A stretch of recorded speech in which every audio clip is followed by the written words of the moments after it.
Define what your survey looks like, how your survey begins, how it ends, and when it ends. Configure your survey by clicking on Config at the top of the Survey Edit screen. 4 configuration questions are asked. Let's start with the first question. What do you want your survey to look like? Expand the panel by clicking on it. Each survey requires a skin, so select a skin from the drop-down. All skins from your skin library are listed.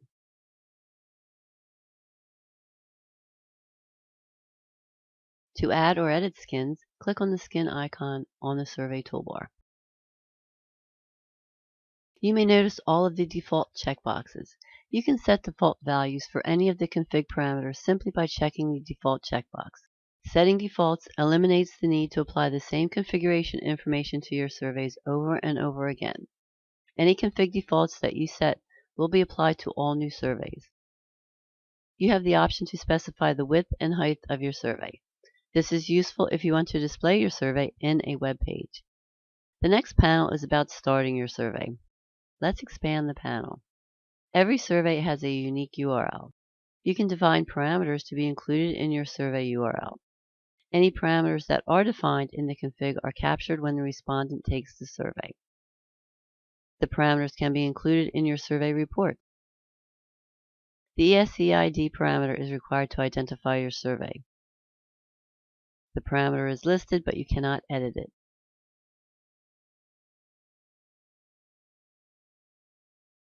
To add a parameter to your survey, type the parameter name and click the Add icon.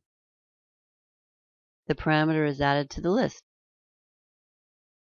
You can now add some rules to the parameter. If a parameter is required, the survey will not execute unless the parameter is included in the URL. Required parameters actually add a layer of security. You can identify a parameter as unique. Only one parameter can be unique. This parameter is intended to uniquely identify a respondent. When a unique parameter is specified, we can make sure the respondent only takes the survey once. We can also allow the respondent to resume taking the survey at a later time. I can remove a parameter by clicking the Delete icon.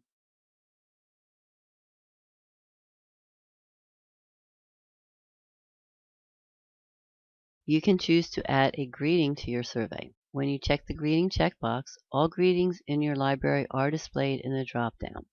Simply select a greeting. To add or edit greetings, click on the Greetings icon on the survey toolbar. When the Hidden Questions checkbox is checked, hidden survey questions are displayed to the respondent. If you want to dynamically display hidden questions, a URL parameter can be added, allowing you to choose which respondents will be able to answer the hidden questions. You can choose the URL parameter name. 3 URLs are displayed at the bottom of this panel. The first URL is the most important. This is the URL to use to start the survey. Notice the parameters that we define. The stars indicate that information must be added. We can add information so that we have a complete URL for testing.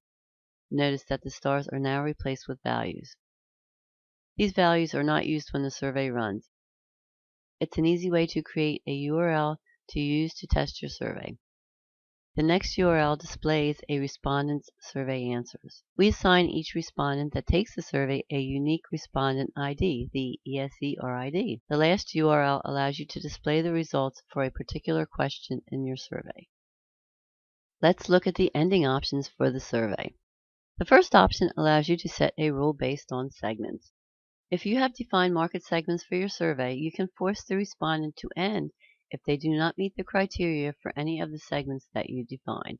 You can choose to add a closing screen to your survey. When you check the closing checkbox, all closings in your library are displayed in the drop-down. Simply select a closing. To add or edit closings, click on the Closings icon on the survey toolbar. You have the option to redirect survey information and results to a URL. Typically, the URL would reference a program that would capture and process the URL information. First, we need the URL that we are going to redirect to. We have lots of information that we can include in the URL. First is the respondent ID. This is where you would get the ESERID to include in the URL to display a respondent's Survey answers as discussed in the Start Survey section. You get to name all of the parameters to be included in the redirect URL. Include the segment that the respondent has been assigned to. Include the status of the respondent and the values for the two possible statuses. You can include the question ID of the question that the respondent ended on. This parameter will only be added for respondents who did not successfully complete the survey. There's more. You can include any survey answers in the URL. All survey questions and answers are listed. First, the question ID is listed. Depending on the question type, the question description may be listed or the answer description may be listed followed by a colon and the question description.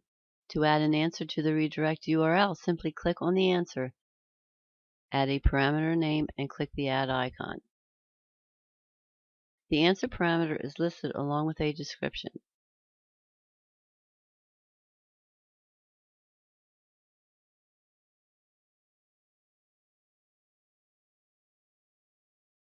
Click on the Delete icon to delete the parameter.